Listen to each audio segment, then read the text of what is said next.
여성의 성적 흥분에 숨겨진 어두운 면, 아무도 말해주지 않는 진실, 몸에서 일어나는 어떤 현상에 대해 거의 아무도 솔직하게 이야기하지 않습니다. 그것은 일종의 반응입니다. 신체적인 반응이죠. 대부분의 사람들에게 이 반응은 설명하기 어려운 혼란을 야기합니다. 몸은 한 가지를 말하는데 마음은 완전히 다른 것을 말하는 것처럼 느껴지기 때문입니다. 이러한 불일치는 드문 일이 아닙니다. 사실 매우 흔합니다. 하지만 이에 대해 이야기하지 않기 때문에 사람들은 마치 비밀처럼 마음속에 담아두고 자신에게 문제가 있는 건 아닌지 혹은 자신이 경험한 것이 실제 의미와는 다른 건 아닌지 궁금해합니다. 오늘은 표면 아래에서 실제로 무슨 일이 일어나고 있는지 살펴보겠습니다. 단순화된 버전도 아니고 누군가를 편안하게 해주려는 버전도 아닙니다. 신체적 반응과 감정적 경험이 항상 일치하지 않는 이유, 그리고 그것이 매력, 흥분, 그리고 우리 자신을 이해하는 방식에 어떤 의미를 갖는지 설명하는 진짜 버전을 살펴보겠습니다. 가장 불편한 진실부터 시작해볼까요? 몸은 항상 마음이 원하는 대로 반응하지 않습니다.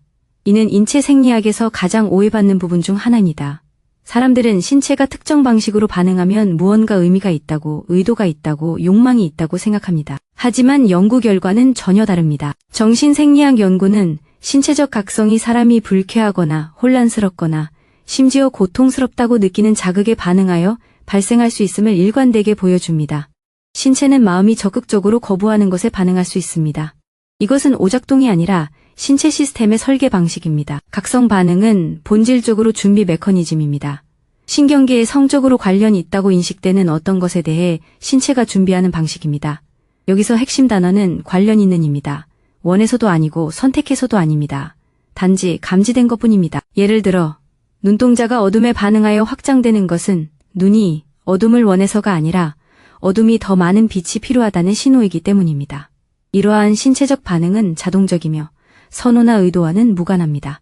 성적 흥분도 마찬가지입니다. 상황, 놀라움, 새로움, 심지어는 원치 않는 상황에서도 흥분이 유발될 수 있으며 그 사람이 실제로 무엇을 원하는지는 전혀 알 수 없습니다. 하지만 이러한 현상에 대한 설명이 부족하기 때문에 사람들은 자신의 신체적 반응을 더 깊은 무언가의 증거로, 의미 있는 무언가로, 때로는 수치스러운 무언가의 증거로 해석합니다. 여기에 감정적인 복잡성이 더해지면 이러한 혼란은 더욱 심화됩니다. 누군가 불편하고 원치 않고 심지어는 침해당하는 듯한 상황에 처했는데도 몸이 반응한다고 상상해보세요. 이런 상황은 마음에 어떤 영향을 미칠까요? 많은 사람들에게 일종의 균열을 일으킵니다. 스스로를 믿을 수 없다는 느낌, 몸이 자신을 배신했다는 느낌, 혹은 어떤 부분이 반응했으니 실제로 일어난 일이 생각만큼 나쁘지 않았을지도 모른다는 생각까지 듭니다. 이는 사람이 겪을 수 있는 가장 해로운 오해 중 하나입니다. 그리고 이러한 오해가 지속되는 이유는 아무도 그들에게 기본적인 진실을 가르쳐주지 않았기 때문입니다. 반응은 동의를 의미하지 않습니다. 반응은 즐거움을 의미하지 않습니다. 반응은 단지 신경계가 제 역할을 하는 것일 뿐입니다. 이러한 점을 이해하지 못하면 사람들은 자책감을 느끼게 됩니다. 자신의 경험에 의문을 품고 혼란스러운 감정이 자신이 누구인지에 대한 어떤 의미를 담고 있는지 궁금해합니다. 하지만 사실 그것은 단지 몸을 가진 존재일 뿐이며 몸은 좋든 싫든 자극에 반응한다는 것을 의미할 뿐입니다. 이러한 감정적 부담은 수년, 심지어 수십 년 동안 지속될 수 있습니다. 이를 이해할 수 있는 틀이 없으면 제대로 처리할 방법이 없기 때문입니다. 이제 다른 관점에서 이 메커니즘이 일상적인 상황에서 어떻게 나타나는지 살펴보겠습니다. 심신의 불일치는 극단적인 상황에서만 나타나는 것이 아닙니다. 일상생활에서 끊임없이 발생합니다. 누군가 자신에게 전혀 맞지 않는 사람에게 육체적으로 끌리는 경험을 해본 적이 있다고 가정해봅시다. 몸은 강렬하게 반응하지만 마음은 경고음을 울립니다. 끌림은 명백하고 맞지 않는다는 것도 명백합니다. 그럼에도 불구하고 그 끌림은 부인할 수 없습니다. 이것이 바로 같은 현상입니다. 육체적인 끌림은 신원 조사를 하지 않습니다. 장기적인 궁합을 따져보지도 않습니다. 상대방이 친절하고 믿을만하며 감정적으로 안정적일지 고려하지도 않습니다. 신체는 신호에 반응하는데 이러한 신호는 종종 새로움, 예측 불가능성 또는 신경계를 자극하는 일종의 위험한 에너지에 뿌리를 두고 있습니다. 그리고 많은 사람들에게 이것은 하나의 패턴을 만들어냅니다. 잘못된 파트너에게 반복적으로 끌리는 패턴 말입니다. 이는 판단력이 부족해서가 아니라 신체의 반응 체계가 안전이 아닌 자극에 맞춰져 있기 때문입니다. 이러한 사실을 이해한다고 해서 끌림이 사라지는 것은 아닙니다. 하지만 반응과 결정 사이에 거리를 둘 수 있게 됩니다.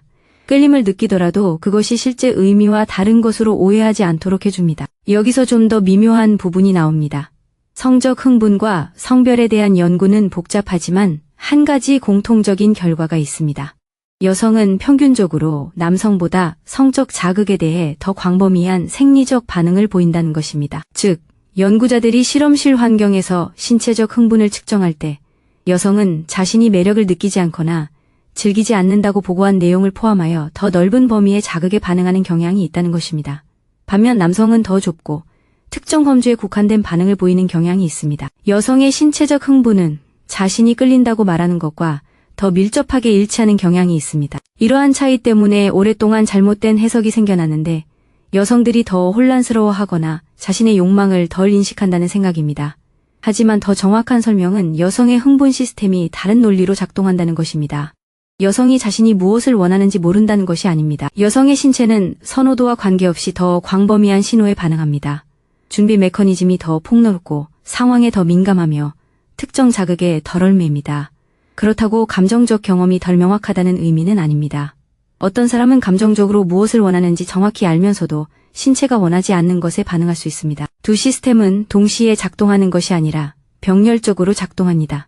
이러한 점을 이해하는 것은 사람들의 친밀감을 어떻게 다루는지에 중요한 의미를 갖습니다. 신체적 반응이 욕망과 분리될 수 있다는 사실을 모르는 사람은 몸이 반응했으니 자신이 그것을 원한다고 생각하고 옳지 않다고 느껴지는 행동을 억지로 계속할 수 있습니다.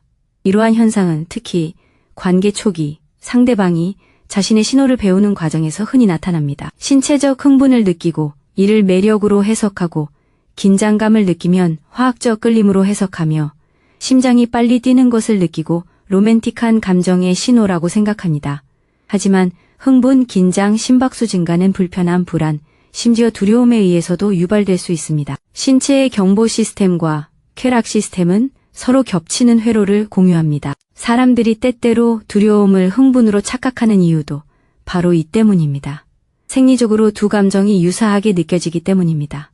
그래서 사람들은 앞으로 나아가고 자신의 몸이 알고 있는 것을 마음이 모르는 것이라고 생각하며 그 과정에서 자신의 불편함을 무시합니다. 이렇게 해서 사람들은 원치 않는 상황에 처하게 됩니다. 경계심이 부족해서가 아니라 자신이 생각하는 것과는 다른 신호를 믿었기 때문입니다. 이 문제에는 잘 논의되지 않는 또 다른 측면이 있습니다. 바로 기억의 역할입니다. 신체적 흥분은 조건화될 수 있습니다. 이는 시간이 지남에 따라 신체가 특정 신호에 반응하는 법을 학습할 수 있다는 것을 의미합니다. 이러한 반응은 그 신호 자체가 본질적으로 자극적이어서가 아니라 과거의 자극적인 경험과 연결되었기 때문입니다.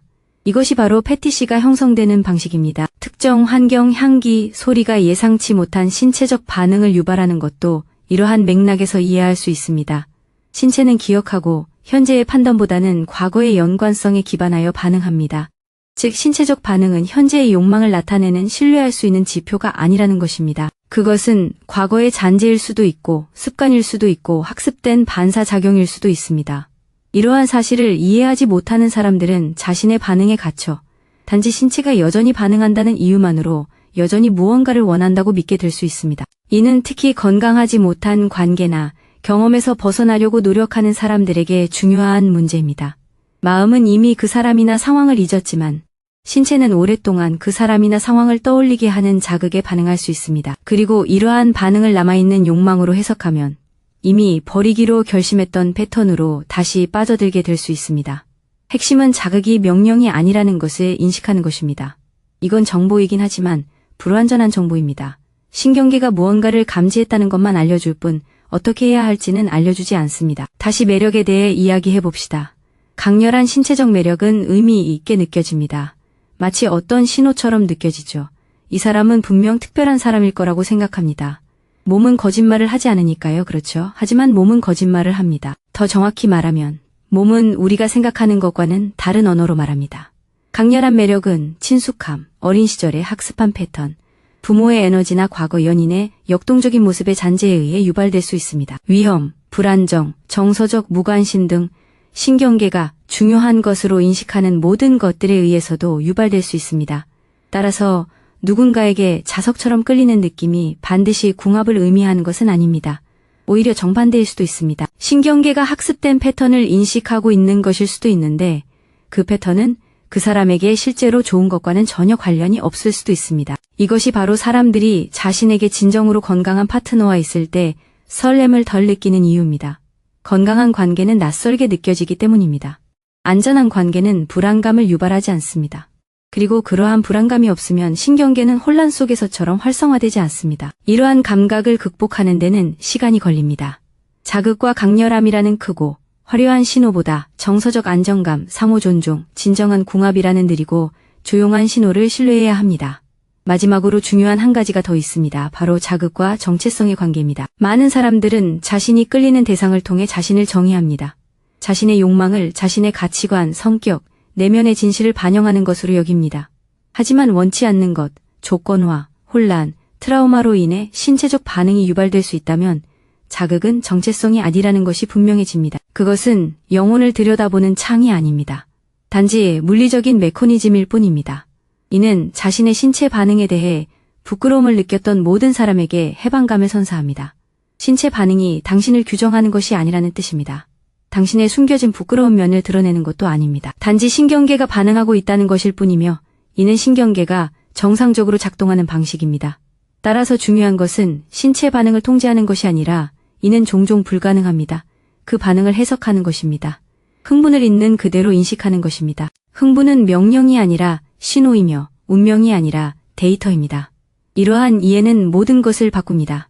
자신의 경험을 평가하는 방식, 친밀감을 형성하는 방식, 매력을 느끼는 방식, 매력이 있을 때와 없을 때 모두를 해석하는 방식을 바꿉니다. 잘못된 사람에게 끌리더라도 그 감정에 따라 행동하지 않을 수 있게 해줍니다. 불편한 상황에 대한 반응을 알아차리더라도 그 반응이 상대방의 원함을 의미하는 것이라고 믿지 않을 수 있게 해줍니다. 건강한 사람과의 관계에서 설렘이 느껴지지 않더라도 신경계가 항상 옳은 것은 아니라는 것을 알고 그 사람을 선택할 수 있게 해줍니다. 이는 조용한 형태의 자기 신뢰입니다. 몸이 무엇을 해야 할지 지시하는 것에 의존하는 것이 아니라 몸을 여러 입력값 중 하나로 여기고 가치관, 경험, 그리고 실제로 효과가 있는 것들을 고려하여 판단하는 방식입니다. 대부분의 사람들은 이런 틀을 접해보지 못합니다. 그들은 모든 반응을 의미 있는 것으로, 모든 끌림을 운명으로, 모든 감정의 부재를 부적합성으로 해석하며 살아갑니다. 하지만 더 깊은 메커니즘을 이해하고 신체적 반응의 진정한 의미를 파악하는 사람들은 일종의 자유를 얻습니다. 통제받지 않고 느낄 수 있는 자유, 복종하지 않고 알아차릴 수 있는 자유, 신체적 반응의 모든 범위를 경험하되 그것에 휘둘리지 않을 자유입니다. 이것이 진정한 통찰력입니다. 흥분이 나쁘다거나 끌림을 믿을 수 없다는 뜻이 아닙니다. 단지 그것들이 전부가 아니라는 것입니다. 그리고 우리가 이 사실을 더 명확히 이해할수록 다른 모든 것들을 더 잘 헤쳐나갈 수 있습니다. 하지만 여기서 흥미로운 점이 나타납니다. 신체적 반응이 항상 감정적 의도와 일치하지 않는다는 것을 이해하게 되면 대부분의 사람들이 전혀 이해하지 못하는 무언가가 이해되기 시작합니다. 때로는 흥미가 식어가는 것처럼 보이는 것이 전혀 그렇지 않습니다. 오히려 정반대입니다. 긴장감은 사라지는 게 아니라 오히려 고조되고 있습니다. 하지만 사람들은 예상했던 방식대로 신호가 나타나지 않기 때문에 상황을 완전히 오해합니다. 움츠러들고 망설이고 거절처럼 느껴지지만 실제로는 거절이 아닌 묘한 거리감이 생깁니다. 다음 영상에서는 매력이 실제로는 강해지고 있는데도 불구하고 마치 물러나는 것처럼 보이는 현상의 정확한 원인과 이를 인지하는 것이 상황을 해석하는 방식을 완전히 바꿔놓는 이유를 설명합니다.